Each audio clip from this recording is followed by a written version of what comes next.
दिया था ये अंग्रेज अधिकारी, ठीक ना। फैजाबाद से मौलवी अहमद उल्ला थे, आई बहादुर खान बहादुर खां को ये हडसन जो था ये दबाया था। फतेहपुर से अजीमुल्लाह जो कि जनरल रेनर इसको क्या किया कि इस विद्रोह को दबा दिया। तो अलग अलग जगहों से अलग अलग लोग क्या कर रहे थे, विद्रोह कर रहे थे, ठीक है ना, और सैनिकों का क्या कर रहे थे, नेतृत्व कर रहे थे, और इसको अंग्रेज अधिकारी क्या किया, दबाया। तो हीरोज ये जो था ये रानी लक्ष्मीबाई का जो विद्रोह था उसको दबा दिया। दिल जय हिंद साथियों, तो कैसे हैं? चलिए आशा करता हूँ कि अच्छे होंगे, जाओगे एकदम मस्त होंगे, तंदुरुस्त होंगे। ओके, तो आइए, बिहार में तो भर्ती के भरमार आइए गया है ना, तो कमर कस लीजिए, बेटर रहेगा। आइए आज के इस वीडियो में हम लोग जानते हैं 1857 के विद्रोह के बारे में, ठीक है। देखिए, बिना देर किए हुए इस चैप्टर को शुरू कर रहे हैं कि किस प्रकार से पहले अंग्रेज अपना शासन को यहाँ पे भारत में ज़माने में एक एक राजाओं को एक एक करके हराते चला गया, और कंपनी अपना पूर्ण रूप से शासन स्थापित कर लिया, ठीक है, और अपना मुनाफा कमा करके क्या करने लगा, इंग्लैंड भेजने लगा, ठीक है। तो आइए जानते हैं उसके बाद कि 1857 तक आते आते सब राजा को हरा करके, एक दूसरे को सबको मतलब लड़ा उड़ा करके हरा करके काम तमाम कर लिया।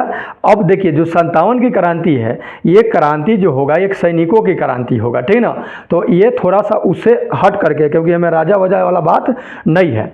चलिए तो शुरू कर रहे हैं। देखिए, ये थोड़ा पीछे से जोड़ रहा है कि पिछले अध्याय में आपने यह जाना कि भारत में अंग्रेजी शासन की स्थापना कैसे हुई, ठीक है ना, एवं उसने व्यापार में क्या परिवर्तन किया। उसका डिस्क्रिप्शन बॉक्स में लिंक नहीं रहेगा, उस सबका प्ले लिस्ट बना रहेगा, आप उसमें जाकर के देख सकते हैं। उन परिवर्तनों का लोगों के जीवन पर क्या प्रभाव पड़ा, इसे भी आपने देखा। अंग्रेजी सरकार के काम से भारतीय समाज का शायद ही कोई हिस्सा ऐसा रहा हो जिसके जीवन में कोई बदलाव नहीं आया। जमींदार, नवाब, राजा, किसान, व्यापारी, शिल्पकार, बुनकर, धनवान इत्यादि, इन सभी लोगों का जीवन अस्थिर हो गया। जितना सुखी संपन्न था, क्योंकि देखिए, कहीं से अगर माटी कोनाएगा तो कहीं न कहीं ऊंच होगा, और जहाँ खोनाएगा जहाँ तो वहाँ गड्ढा जरूर होगा, ठीक है ना। तो ये व्यक्ति या गड्ढा जब होगा तो वहाँ जितना उस क्षेत्र होगा उस सब क्षेत्र पर प्रभाव पड़ेगा। तो वही जब बात हुआ, जब यहाँ से अंग्रेज लूटना शुरू किया तो यहाँ तक कि यहाँ जितना भी लोग था ना, राजाओं के राज छीन गया। जमींदार, नवाब, ये सब जितना भी था, बुनकर, शिल्पकार, किसान, व्यापारी, धनवान, सब पर इसका प्रभाव पड़ा, ठीक ना। जमींदारों के, राजाओं के राज छीन गया, जमींदारों और नवाबों की जमींदारियां नीलाम हो गई, किसानों की हालत और दयनीय हो गई, शिल्पकारों एवं बुनकरों का तो काम ही बंद हो गया, क्योंकि वो तो कच्चे माल खरीद ले रहा था। पहले तो क्या करता था, जो माल यहाँ बनता था, सामान बनता था, उसको खरीदता था। अब ये कच्चे रॉ मटेरियल को ही खरीद ले रहा है और अपने यहाँ भेज दे रहा है, वहाँ कंपनी है, वहाँ बना करके सामान, अब फिर यहाँ बनल बनावल बेच रहा है, जिसका कारण यहाँ का लोग का बुनकर उनकर जो सब था, ये सब का काम ठप हो गया, ठीक है ना। व्यापारी स्वतंत्र रूप से व्यापार नहीं कर पा रहे थे, और धनवान लोग व्यापार और छोटे मोटे उद्योगों में जो पैसे लगाकर लाभ कमाते थे वो भी क्या हो गया, बंद हो गया। इन सबके बारे में अपने पिछले पाठों में पढ़ा है। अंग्रेजी सरकार ने से दुखी ये सभी लोग, ये जितने भी लोग थे, मतलब पूरे समझ लीजिए, ये सभी लोग समय समय पर अलग अलग स्थानों पर अलग अलग तरीके से अंग्रेजी शासन का विरोध भी करते रहे थे, मगर उनके विरोध में एकजुटता नहीं थी। विरोध कर रहा था लेकिन एकजुटता नहीं था। विरोध किया कोई, फिर उसको दबा दिया, फिर कोई किया, उसको दबा दिया। सब मिल के करेगा तब ना। छोटे क्षेत्रों में सीमित उनके संघर्ष बड़ी आसानी से सरकार द्वारा दबा दिए जाते थे। अब सीमित संख्या में कोई विद्रोह करेगा, विरोध करेगा, तुरंत दबा देगा। एक बार मिल करके करेगा तब ना। फिर 1857 से 58 में ऐसी क्या बात हुई कि इन्हीं लोगों ने एकजुट होकर, जो अलग अलग लड़ रहा था, तो 57 और 58 के दरमियान एक ऐसा समय आया कि सब लोग एकजुट होकर अंग्रेजी शासन के खिलाफ एक बड़ा संघर्ष शुरू कर दिया। आप यह तो जानते ही हैं कि कोई भी शासन अपने को बनाए रखने के लिए पुलिस और सेना रखती है। ये तो आपको मालूम है कि कोई भी शासक होगा अपने शासन को बनाए रखने के लिए क्या रखेगा, पुलिस वुलिस रखेगा ना, सेना रखेगा ना। आज भी आप यह देखते हैं जो कि है हमारे सरकार के पास। कल्पना करें कि यही सेना और पुलिस जो रक्षक है वही बन जाए भक्षक, तब क्या होगा? तो काहे बनेगा? कोई तो कारण होगा ना जी, ऐसा ही थोड़ी ना सेना विरोध कर देगा। और पुलिस शासन का विरोध करने लगे तो क्या होगा, सरकार कठिनाई में पड़ जाएगी। 57 में अंग्रेजी सरकार के साथ भी कुछ ऐसा ही हुआ। अंग्रेजी सरकार की सेना में शामिल भारतीय सैनिकों की एक बड़ी संख्या ने शासन का विरोध आरंभ कर दिया। अब बताइए क्यों कोई बहुत सारा कारण होगा कि क्यों विरोध शुरू कर दिया। तो देखिए, अब सवाल यह उठता है कि जो वर्षों तक उसके लिए काम किया, उसका सेवा किया, वही व्यक्ति उसका खिलाफ क्यों करने लगा। तो निश्चित रूप से इन सैनिकों के साथ भी कुछ ऐसी बात जरूर रही होगी जिससे उन्हें विद्रोह करने के लिए क्या हुआ, उनको उकसाया। आइए अब उन कारणों को ही जानने का हम लोग क्या करेंगे, प्रयास करेंगे। भारतीय सैनिकों की शिकायत, क्या शिकायत था, क्या दिक्कत था कि विद्रोह कर दिया। अंग्रेजों ने भारत में अपना अधिकार भारतीय सैनिकों के मदद से ही स्थापित किया था, क्योंकि सैनिक अगर नहीं चाहेगा तो राजा युद्ध नहीं जीत सकता है। स्थापित किया था। जैसे जैसे पुराने भारतीय राज्य समाप्त होते गए, उन राज्यों के लिए काम करने वाले सैनिक भी बेरोजगार हो गए। इस स्थिति में उन्होंने अंग्रेजी सरकार में नौकरी कर ली।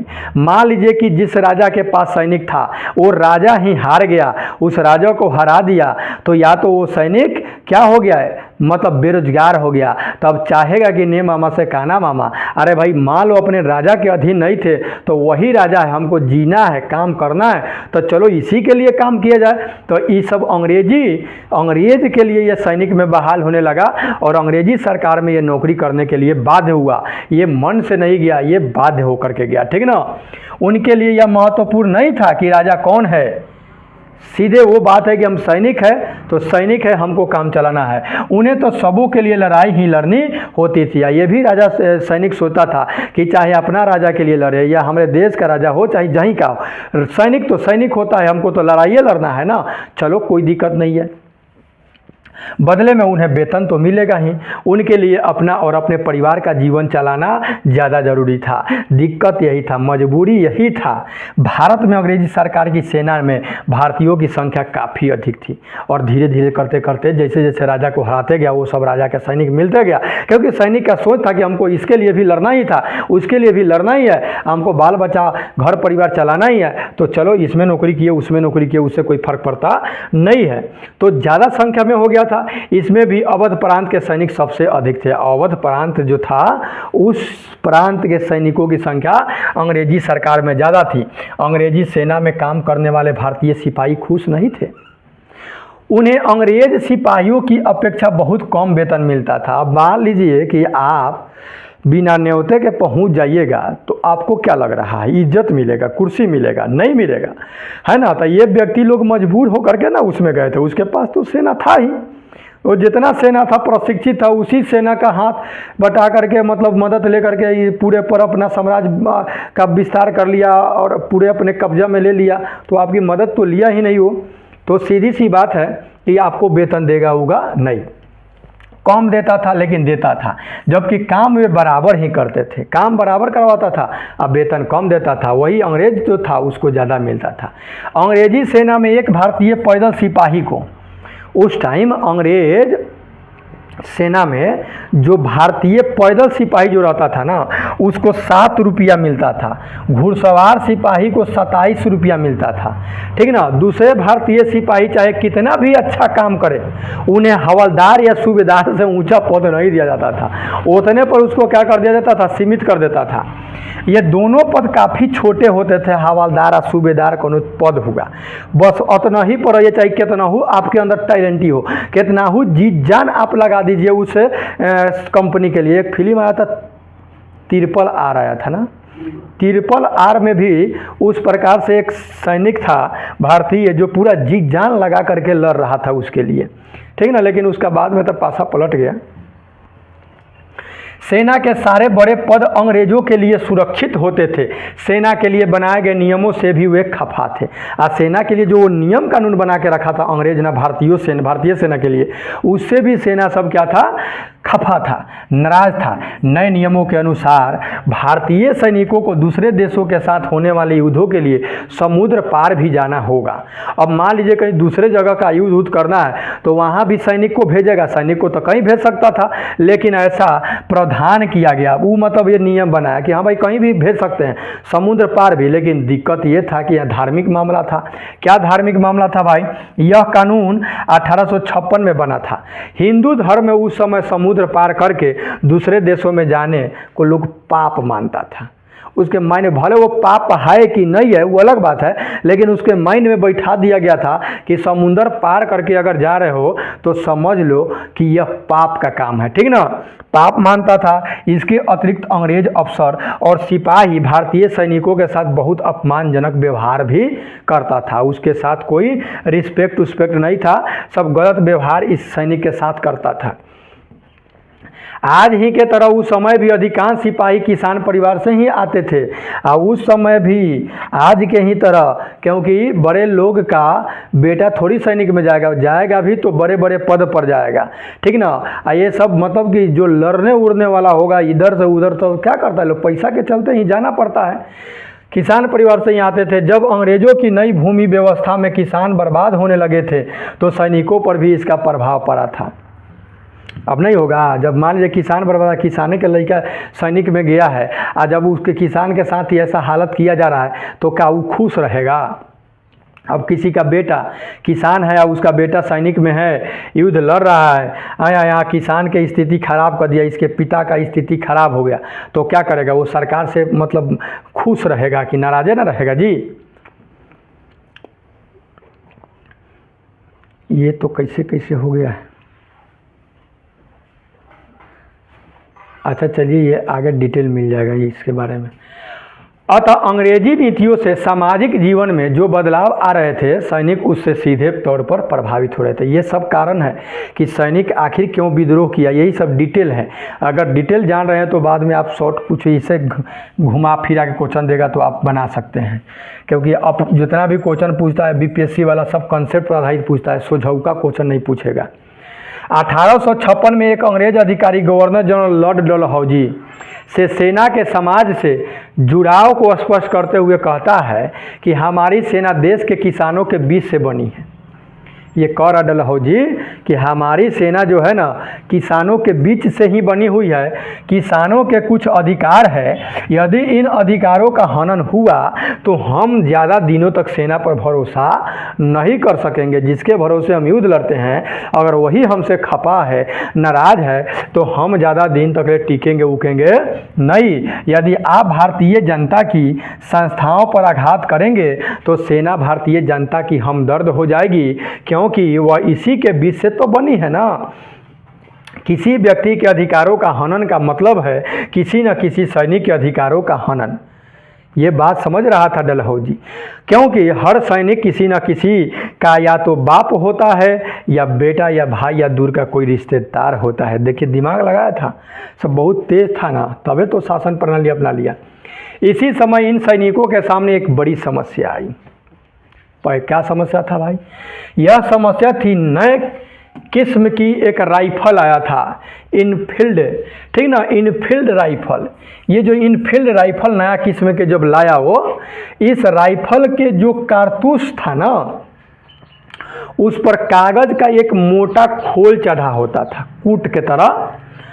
अब खोल को बनाने में गाय और सूअर एवं अन्य जानवरों की चर्बी का इस्तेमाल किया जाता था। कारतूस में भरने के पहले खोल को दांत से काटना पड़ता था, वो जो कुटवा का रहता था उसको खींचना पड़ता था, हटाना पड़ता था। इस बात से हिंदू और मुसलमान दोनों सैनिकों को उत्तेजित कर दिया। अब इसमें देख सकते हैं आप कि गाय और सूअर, अब आपको पता होगा कि गाय जो है हिंदुओं के लिए पवित्र है और सूअर जो है मुस्लिमों के लिए क्या है? हराम है, ठीक ना। और ये दोनों के मिलावटी चर्बी को लेकर के उस कारतूस में डाला गया था और उसको दांत से खींचना होता था। और उस सिपाही में हिंदू और मुस्लिम दोनों के वर्ग के सैनिक थे। आप जानते हैं कि गाय हिंदुओं के लिए पवित्र है, जबकि सूअर मुसलमानों के लिए क्या है? वर्जित है, ठीक है। सैनिकों के ऐसा लगा कि अगर वे दांतों से कारतूस के खोल को काटते हैं तो उनका धर्म क्या हो जाएगा, भ्रष्ट हो जाएगा। हालांकि इन राइफलों को अंग्रेजी सरकार अपने सैन्य क्षमता बढ़ाने के लिए लाई थी, रेंज तनी इसका ज़्यादा था, परंतु भारतीय सैनिकों को ऐसा विश्वास हो गया कि ये राइफलें और कारतूस उनके धर्म को भ्रष्ट करने के लिए लाई गई थी। ये सबके माइंड में ये आ गया कि ये जो लाया है ना राइफल, ये इनफील्ड जो राइफल नया किस्म के लाया है, ये हमनी के धर्म को भ्रष्ट करने के लिए लाया है, ठीक है ना। सैनिक को मतलब ऐसा लगा। सैनिक अन्य कारणों से तो पहले ही से ही नाराज थे, कई कारण से नाराज था। एक बार मामला आ गया, एगो समुद्र पार भेज रहा था जबरदस्ती, उन्हें एकदम से भड़का दिया। देखिए यहाँ पे यही राइफल था, ठीक ना, तो इसका रेंज तनी ज़्यादा था ये इनफील्ड राइफल का। यही दांत से खींच करके तब उसमें डाल करके इसे भर करके तब फायर करना रहता था, और ये बात का सैनिकों को पता चल गया था। तो विद्रोह का आरंभ जानिए। अब ये सब तो कारण था कि हाँ इस कारण से लोग विद्रोह सैनिक करेगा, ठीक ना।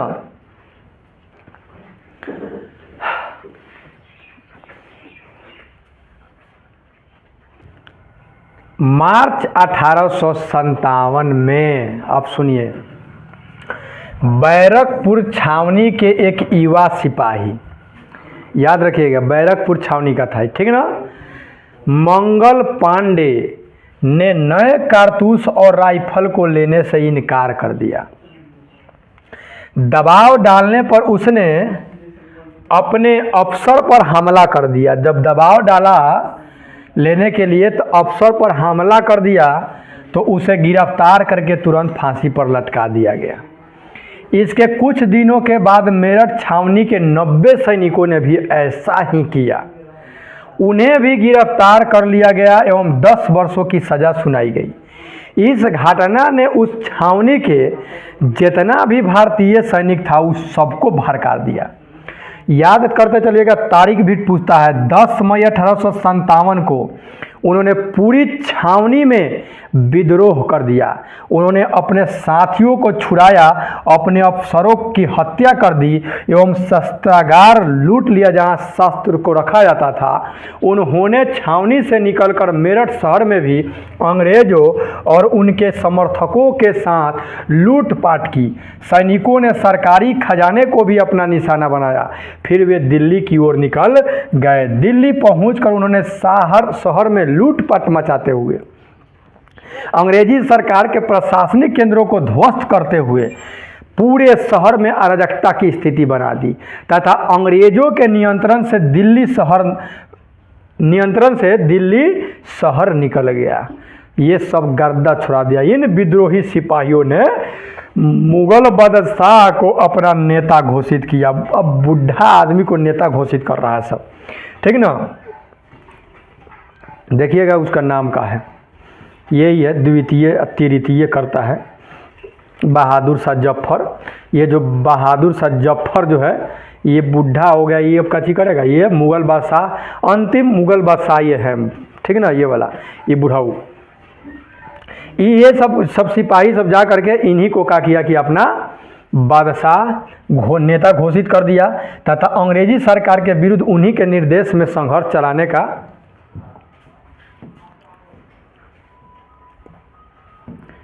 फैसला लिया। सैनिकों के इस कार्य में खास बात यह रही कि मेरठ और दिल्ली दोनों शहरों में शहरी लोगों का एक बड़ा वर्ग उनका साथ भी दे रहा था।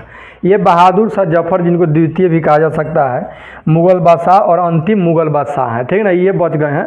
उधर तो सब अकबर, बाबर, हुमायूं सब खत्म हो गया था लोग। ये मंगल पांडे है जिनको फांसी पर लटका दिया गया। अब देखिए बगावत फैलने लगी। जैसे जैसे दूसरी सैनिक छावनियाँ एवं जमींदारों, किसानों तथा शहरियों को मेरठ और दिल्ली की घटनाओं का जब पता चला ना, तो वे लोग भी अंग्रेज सरकार के विरोध में सक्रिय होने लगे। यह खबर कि दिल्ली पर से अंग्रेजों का अधिकार खत्म हो गया है एवं मुगल बादशाह ने भी भारतीय सैनिकों को अपना समर्थन दिया है, अंग्रेजी सरकार से असंतुष्ट सभी लोगों को एक बड़े अवसर दिखा कि आहा अब तो मज़ा ही मज़ा आ गया। ज़्यादातर असंतुष्ट राजाओं, नवाबों, जमींदारों ने यह महसूस किया कि अगर भारत में फिर से मुगल बादशाह का शासन आ जाएगा तो वे पहले की तरह बेफिक्र होकर अपना काम कर सकेंगे। इसलिए अगले कुछ महीने में लगभग पूरे उत्तर भारत में अंग्रेजी सरकार का विरोध क्या हो गया, शुरू हो गया। प्रत्येक जगह सैनिकों ने विद्रोह आरंभ कर दिया और लोगों ने उनका समर्थन भी किया। इन विद्रोहों का नेतृत्व या तो जमींदार या नवाब कर रहे थे या फिर वैसा राजा जिनका राज अंग्रेजों ने छीन लिया था। वही में एगो आएंगे वीर कुंवर सिंह। दिल्ली के बाद कानपुर, लखनऊ, झांसी, आरा इत्यादि जगहों पर विद्रोहियों ने अंग्रेजी शासन को लगभग समाप्त कर दिया। कानपुर में मराठों के अधिकारी आखिरी जो पेशवा था बाजीराव द्वितीय, ठीक ना, इसके दत्तक पुत्र जो था नाना साहब ने भी इसका नेतृत्व किया। अंग्रेजों ने इन्हें मिलने वाले पेंशन बंद कर दिया था। इसके प्रमुख सहयोगी तात्या टोपे और अहमदुल्लाह ने ये सब भी था समर्थक करने वाला। लखनऊ में बेगम हजरत महल, लखनऊ से कौन थी, बेगम हजरत महल, जिनके राज अवध को अंग्रेजों ने हड़प लिया। विद्रोहों का भी नेतृत्व की। इनका समर्थन यहाँ के किसानों ने बड़े पैमाने पर किया। विद्रोहों का एक और बड़ा केंद्र झांसी भी था। वहाँ की रानी लक्ष्मीबाई ने विद्रोही सैनिकों का साथ मिलकर अंग्रेजी सरकार को कड़ी चुनौती दी। इनके राज्य को भी अंग्रेजी शासकों ने क्या किया था, छीन लिया था। फैजाबाद में मौलवी अहमदुल्लाह शाह ने लोगों को एक बड़ी फौज इकट्ठी कर दी थी और बेगम हजरत महल के लिए लड़े। बरेली में सिपाही बख्श खान ने भी एक सेना तैयार कर लिया एवं मुगल बादशाह की मदद के लिए दिल्ली पहुंच गया। विद्रोह के फैलने और अंग्रेजों की जगह जगह पराजय से लोग उत्साह थे, खुशी थे और लगातार सैनिकों का समर्थन भी वो कर रहे थे। ठीक ना, ये लोग हैं अलग अलग जगह से अपना नेतृत्व कर रहे थे। उन्हें लगा कि भारत से अब विदेशी शासन का अंत हो जाएगा। अब तक लोगों को यह समझ आ रहा था कि उनके परेशानियों का मुख्य कारण कहीं न कहीं यह विदेशी सरकार ही थी। अब आइए एक के बेर बिहार में आइए, 1857 का विद्रोह बिहार में। ठीक है, ठीक है।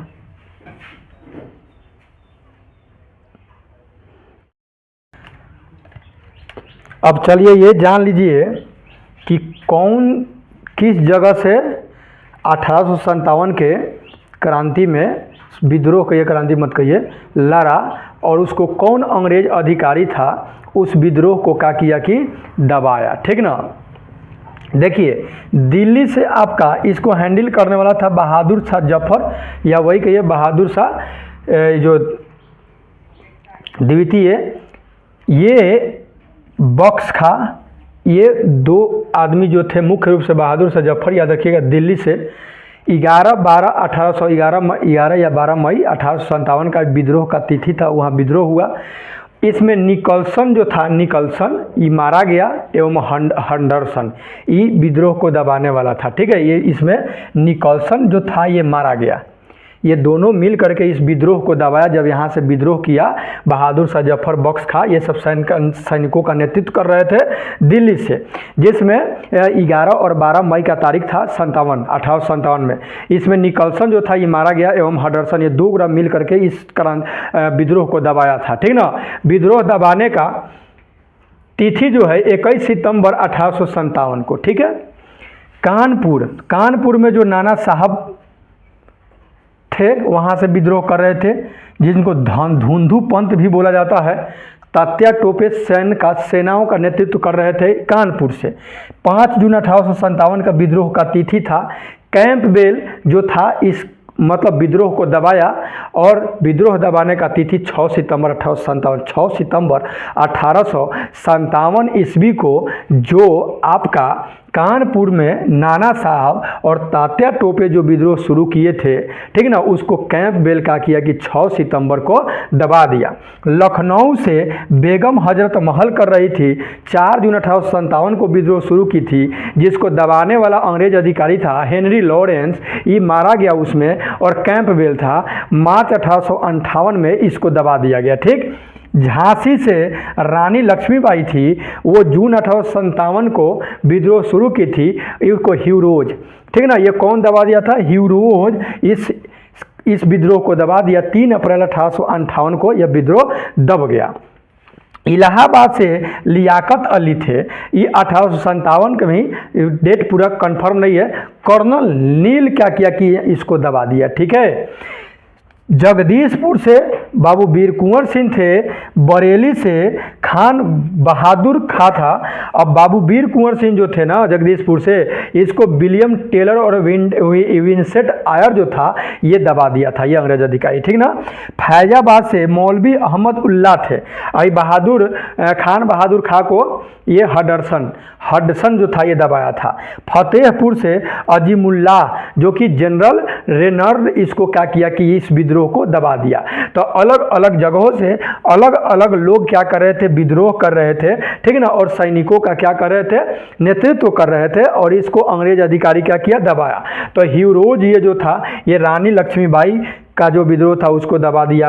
दिल्ली में बहादुर शाह जफर और बख्श खां जो थे ये निकलसन और हडसन जो था दबाया। कानपुर में जो था, कानपुर से नेतृत्व तात्या टोपे कर रहे थे और नाना साहब थे, नाना साहब को धुंधु पंत भी बोला जाता है।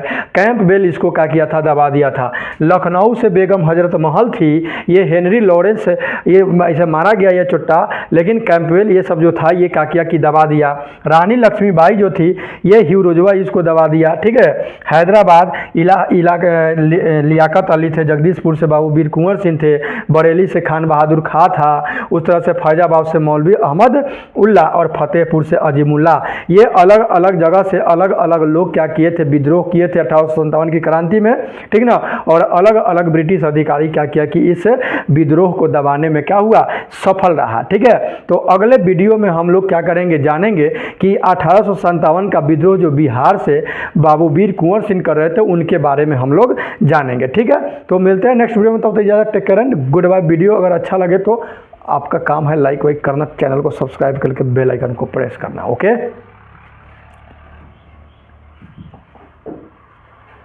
चलो जी।